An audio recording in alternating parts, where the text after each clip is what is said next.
Ram Ram Ram Hare Krishna Krishna Krishna Hare Ram Ram Ram Hare Krishna Krishna Krishna Hare Ram Ram नमो विष्णुपादाय कृष्ण पृष्ठाय भूतले श्रीमते राधानाथ स्वामिन्निति नामिने नमो विष्णुपादाय कृष्ण पृष्ठाय भूतले श्रीमते भक्तिवेदांत स्वामिन्निति नामिने नमस्ते सरस्वती देवे गौरवाणी प्रचारिणे निर्विशेष शून्यवादी पाश्चात्य देशतारिणे ओम ज्ञानतिमिरान्धस्य ज्ञानाञ्जनशलाकया चक्षुरुन्मीलितं येन तस्मै श्रीगुरुवे नमः श्रीचैतन्यमनोभीष्टं स्थापितं येन भूतले स्वयं रूप कदा मह्यं ददाति स्वपदान्तिकम् वन्देहं श्रीगुरु श्रीयुतपदकमलं श्रीगुरून् वैष्णवांश्च श्रीरूपं साग्रजातं सहगण रघुनाथान्वितं तं सजीवं साद्वैतं सावधूतं परिजनसहितं कृष्ण चैतन्य देवं श्री राधा कृष्ण पादान् सहगण ललिता श्री विशाखान्वितांश्च हे कृष्णा करुणा सिंधु दीनबंधु जगत्पदे गोपेश गोपिका कांत राधा कांत नमोस्तुते तप्त कांचन गौरांगी राधे वृंदावनेश्वरी वृषभानुसूते देवी प्रणमामि हरिप्रिये वाञ्छाकल्पतरुभ्यश्च कृपा सिन्धुभ्येव च पतितानां पावनेभ्यो वैष्णवेभ्यो नमो नमः श्रीकृष्ण चैतन्य प्रभो नित्यानंद श्री अद्वैत गदाधर शिवासादि गौरभक्तवृंद हरे कृष्ण कृष्ण कृष्ण हरे हरे राम राम राम हरे हरे ईश्वरा परम कृष्ण सच्चिदानंद विग्रह अनादिरादिर गोविंदा सर्व कारण कारणम हरे Krishna. By the costless mercy of the Supreme Personality of Godhead Sri Krishna, we have successfully finished 4 slokas in the 12th chapter of Bhagavad Gita, Bhakti Yoga. So Arjuna asked very important question in this chapter also. So which way of worshipping you is the best? Worshipping you as a person or worshipping you as an impersonal Brahman? Etvaksharam anirdesham. So from Bhagavad Gita we are very clearly understanding how we should worship God. And who is God? Who is the supreme God? Deva Deva, the God of gods. Devesha, Jagannivasha, the refuge of this universe. So we understand it very, very clearly. And Krishna in Bhagavad Gita is teaching us about how to act. So when we are born as a child, we cannot do anything. Of course, we can move our hands and legs, but we cannot do any activities. So we cannot do anything as a child. We cannot even turn around. Once we turn around and then start crawling and then walking and then running, and then we will start doing a lot of activities. So these activities, what we do, they have got either it can bind us to this well or it can liberate us from this well. These are the two types of reactions for each and every action. Whatever we do, there are two kinds of reactions. Either it can be liberating or it can be binding. It all depends upon our mind. It all depends upon what our mind thinks. When we are doing an activity, when our mind is focused on the results, that means when our mind is focused on the sense objects, when we want to enjoy the results ourselves, without having any knowledge about Krishna, without having any knowledge that we are the soul, so not having all these important science, the science of Bhagavad Gita, without having the knowledge of this Bhagavad Gita, if we think that I want to enjoy, I want to get the results and enjoy. So at that point of time, all such activities are going to bind us to this well. when our mind thinks about the sense objects, when our mind thinks about the results.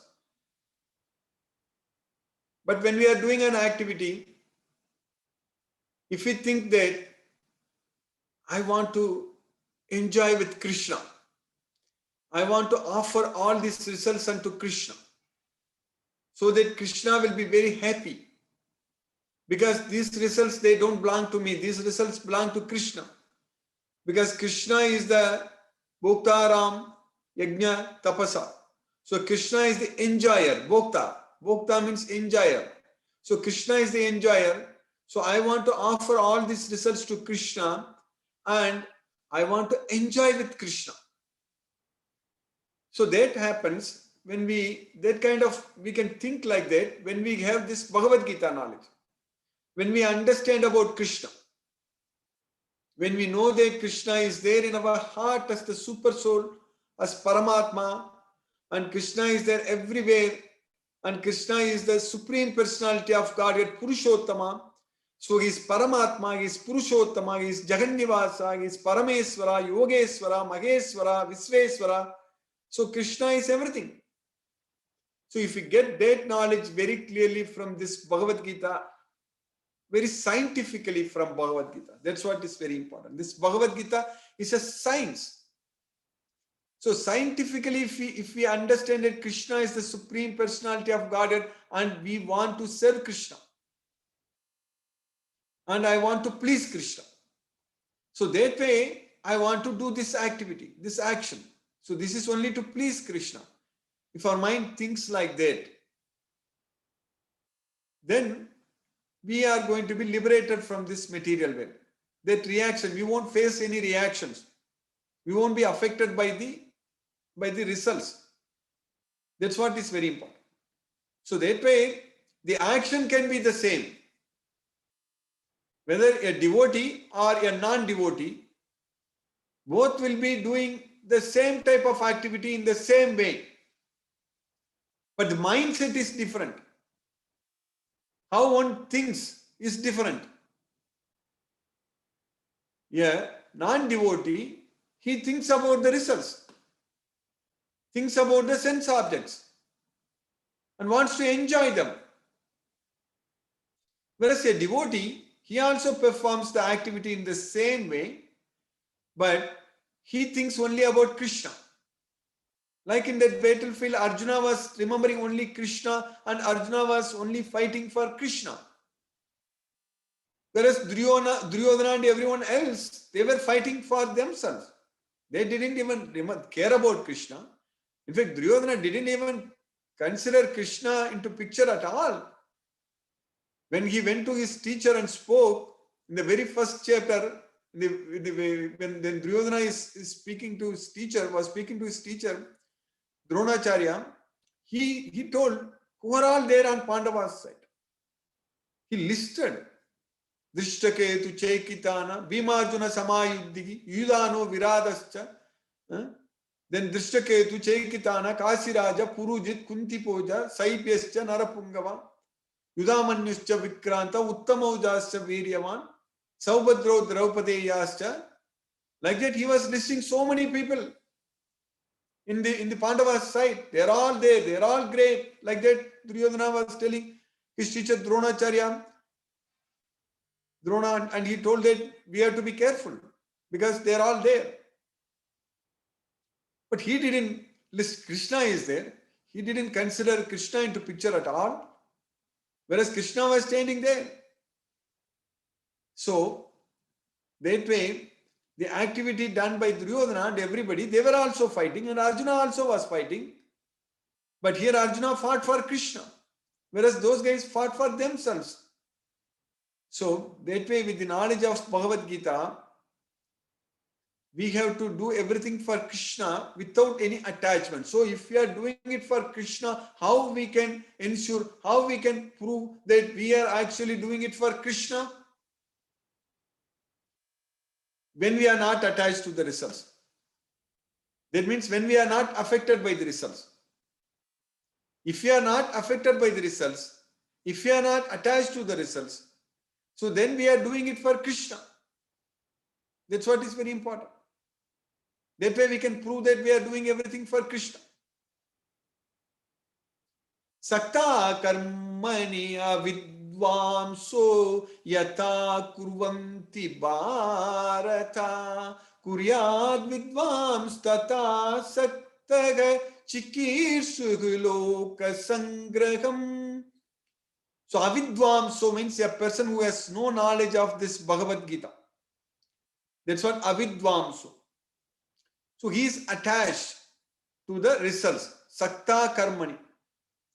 Sakta karmani means he is attached to the work, he is attached to the duty, he is attached to the results. Sakta karmani avidvamso yatha kurvanti bharata, how he is performing, how he is acting.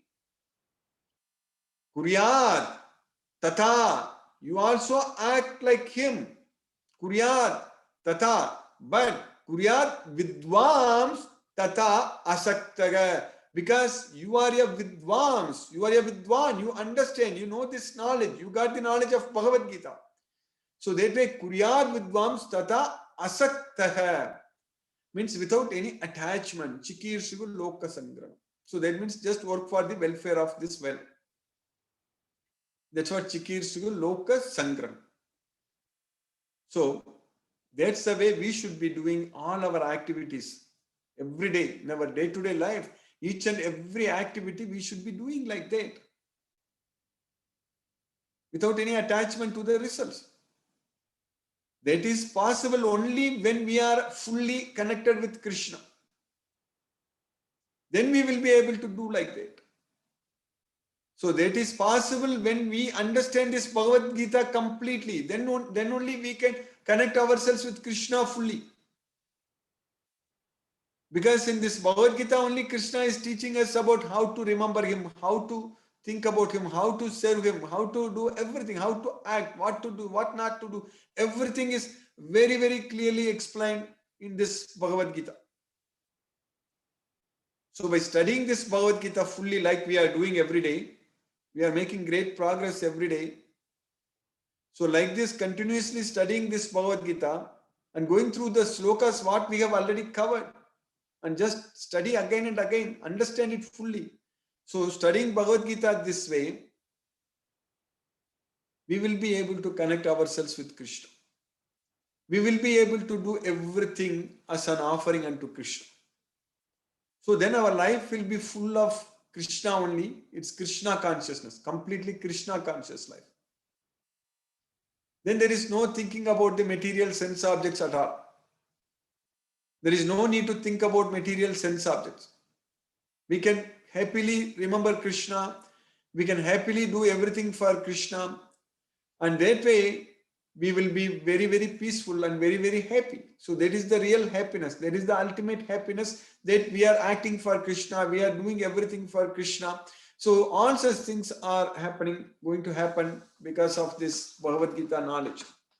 This just makes the difference. This Bhagavad Gita knowledge makes the difference in our life. So by Krishna's mercy, we are getting this knowledge. We are understanding this knowledge.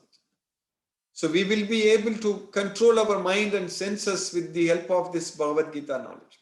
Otherwise, it's very difficult to control the mind. Mind is restless, turbulent, obstinate, very strong. Chanchalam hi mana Krishna pramadi balavadridam tasyagam nigraham manye vayoriva suduskara. And Krishna also agreed that it's very difficult to curb the restless mind. Asamsayam mahabaho manodur nigraham chalam. So asamsayam, there is no doubt. Asamsayam mahabaho manodur nigraham chalam. There is no doubt that it is very difficult to curb the restless mind. But it is possible by suitable practice with detachment. Abhyasena tu kaunteya vairagyena chagrihyate. We need to control our mind. We have to make our mind as our best friend. That's very important. We cannot let our mind to be our enemy all the time. So if our mind is our enemy, it's always thinking about a lot of different things and getting attached to everything in this material world and brings us miseries. When our mind is disturbed, we are in distress. Disturbed mind brings distress. When our mind is peaceful, we are very happy. So that all depends upon how we train our mind. If we just leave our mind to wander here and there, and then it always brings miseries. Always thinks about a lot of useless things and gets attached to this material veil, material sense objects, and simply gets agitated and then disturbed and then brings us distress. So if we are able to focus our mind on Krishna, Mayaveshya, Mayavesya Mano Ye Mam. That's what in the 12th chapter, 2nd sloka we study. Mayavesya Mano Ye Mam Nitya Yukta Upasate. So if we are able to fully focus our mind on Krishna and always if ourselves engaged in worshipping Krishna, then our mind will be very, very peaceful. Otherwise, Nasti Buddhi, Nasti Buddhi Ayuktasya, Nacha Ayuktasya Bhavanam, Nacha Abhavayatagas Santi, Ashantasya Kutas Sukham. There is no happiness. So when we are not connected with Krishna, when we don't have this knowledge of Bhagavad Gita, when we are not connected with Krishna, we are going to lose our intelligence. We will lose our steady, we will not have steady mind. When there is no steady mind, there is no peace of mind. When there is no peace of mind, where from happiness comes? Asantasya, Ashantasya Kutas Sukham. That's what Krishna is asking. So the real happiness comes when our mind is very peaceful. So now the question is, how are we going to make our mind very peaceful? So Krishna is teaching in Bhagavad Gita. Very clearly Krishna is teaching us about how to control our mind, how to control the restless mind. Yatho yatho nischalati manas chanchalam astiram tatastato niyamyaitat atmanyeva vasam nayet. From wherever the mind wanders due to its flickering and unsteady nature, one must certainly withdraw it and bring it back under the control of the self. Yatho yatho nischalati manas chanchalam astiram. The mind is chanchalam, restless. The mind is unsteady, astiram. So it is wherever it wanders, yatho yatho, wherever it goes, bring it back. Tatastato niyamyaitat atmanyeva vasam. So bring it back under the control of the self. Atmanyeva vasam nayet. We need to bring our mind under the control of ourself. So that is going to be possible only with the knowledge of Bhagavad Gita. Otherwise, we simply cannot control our mind. Krishna only is teaching in Bhagavad Gita about how to focus our mind on Krishna, how to control our mind. Samam kaya siro grivam darayan achalam stiraha samprekshana sikagram swam disaschanavalokayan prashantatma vigatabhihi brahmachari vrate stitaga manasamyamya matchitto yukta asita matparaga. That's what Krishna is teaching. So keep our body, neck and head, everything straight. Samam, kayasiro grivam, dharayan, achalam, dharayan achalam stira. Samprekshan asikagram swam, disaschan avalokayam. So just look towards the tip of the nose. Don't look at any other directions. Samprekshan asikagram swam, disaschan avalokayam. Dharayan achalam stiraga. So be steady, stiraga. Prasantatma vigatta bihi brahmachari vrate stitaga. Prasantatma, be happy. Be free from fear. Vigatta bihi brahmachari vrate stitaga. So by practicing celibacy, brahmachari vrate stitaga, manasamyamya matchitto yukta asita matparaga. You focus your mind on me. Think about me and control your mind. That's what Krishna is teaching us. If you do like that, then our mind should be a lamp in a windless place. Like that our mind should become. Yatha deepo nivatasto nengate sopama smrita yogino yatachittasya yunjato yogamatmanaga. So, like Deepo, Yatha Deepo Nivatasto Nengate Sopama Smrita. A lamp in a windless place does not waver. So like that, yogino yata chittasya yunjato yogamatmanagam. So our thoughts, our mind, it should not waver. So our thoughts should be only on Krishna. So it should not waver. It should not go here and there. Our mind should be only on the name of Krishna. Only manas samyamya matchitto. So matchitto. So that's what here Krishna is saying that Yathadipo nivatasto nengate sopama smrita yogino yata chittasya. So the chittasya, here Krishna is saying that matchitto. So chittasya means our thoughts. So matchitto means think about me. So we should focus our thoughts only on Krishna. So that is the only way we can control our mind. So now we are in the 12th chapter. We finished 4 slokas. And Krishna already told Arjuna that worshipping me as a person, I consider them to be the most perfect. Teme yukta tamo mataga. Whereas those who worship the impersonal, unmanifested, inconceivable, all kinds of these forms, unmanifested form, they also, te prapnuvanti mameva sarvabhuta hite rataga. They also come to me. That's what Krishna is saying. But Krishna already told that what is the most perfect. That's what is very important, because Arjuna asked that question only.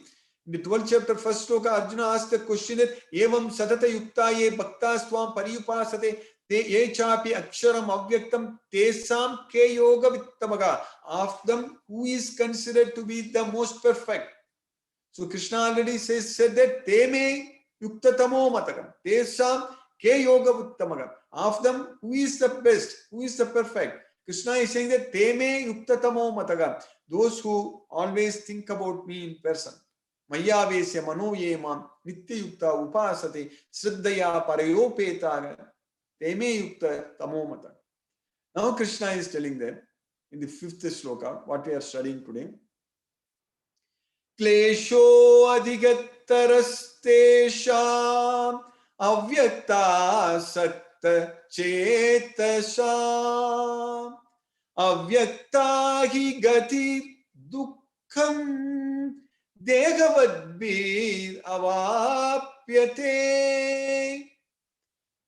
But those who are worshipping the impersonal, unmanifested form of God, so that path is very difficult.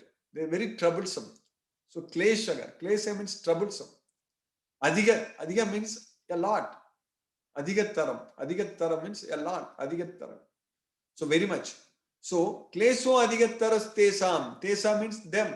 Those who follow, those who worship the impersonal feature of the Lord, the unmanifested feature of the Lord. So that path is very difficult and troublesome. Avyakta sakta chetasam. So those who are attached to the unmanifested form of God, Lord. Again, it is Krishna only. It's not different. Again, it is Krishna. But that path is difficult and troublesome. And avyakta hi gatir dukkham. So avyakta hi gatir dukkham. Those who are attached to the unmanifested form of Lord, the gati, the end result is dukkham, distress. So that's what gatir dukkham. That's not very happy way to go to God, realize God. It's dukkham. Avyaktahi gatir dukkham degavadbir avapyate. Those who have got this body, this embodied soul. So degavadbir avapyate. It's dukkham. So that way we have to act. We have to remember Krishna. We need to see this karma yoga. This yoga we can do only when we treat Krishna as the person, when we worship Krishna as a person. That's why in the 5th chapter itself, Krishna said very clearly in the 6th sloka, in the 5th chapter, Sanyasastu mahabaho dukkhamaptu mayogataga yoga yukto munir brahma nachirena digacchati. That's what Krishna said. So, this sanyasastu mahabaho dukkhamaptu mayogataga. Those who give up all activities, renouncing these activities, that brings the distress, dukkham. The same word Krishna is using here also, dukkham. Avyakta hi gatir dukkham. So why we need to get distress? Why we should be disturbed and getting distress, all such things? Just worship Krishna as a person. Krishna is the supreme person, Purushottama, the supreme personality of Godhead. So worship him and do devotional service unto him, yoga. No need to follow sannyasa. No need to renounce our activities. We can perform all the activities for Krishna. We can renounce the attachment to the results. That's what is very important. We don't even have to renounce the results. We don't have to renounce the activities. We don't have to renounce the results. But we should renounce the attachment to the results and offer all the results unto Krishna. So that way we will be able to reach Krishna. So for those whose minds are attached to the unmanifested impersonal feature of the Supreme, advancement is very troublesome. To make progress in that discipline is always difficult for those who are embodied. That's what Krishna is saying. So by Krishna's caustless mercy, we successfully finished fifth sloka in the 12th chapter today. Hare Krishna. I will stop now and we'll discuss if any questions are there. Hare Krishna.